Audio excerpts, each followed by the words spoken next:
তো গণঅভ্যুত্থানে শেখ হাসিনা যখন পালালো, আজকে এই স্মৃতিচারণা করা জরুরি। ওইখানে পুরা জেলটা কাঁপতেছিল থরথর করে, মনে হচ্ছিল ইটগুলো বালিগুলো এখন খসে পড়বে। একটা স্লোগান ছিল সেখানে, প্রত্যেকটা ছেলে। স্যার কি স্লোগান ছিল?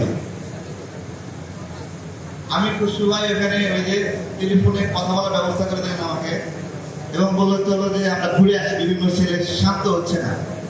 পুরা জেলখানা সকল বন্দিরা স্লোগান দিচ্ছে, জিয়ার সৈনিক স্লোগান, সব এক তালে স্লোগান।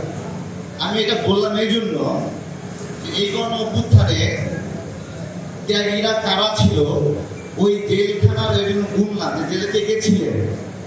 আপনারা যদি থাকতেন তাহলে বুঝতেন পুরা জেলখানা বিএনপি নেতা কর্মী দিয়ে ভরা ছিল, একবারে ভরা ছিল।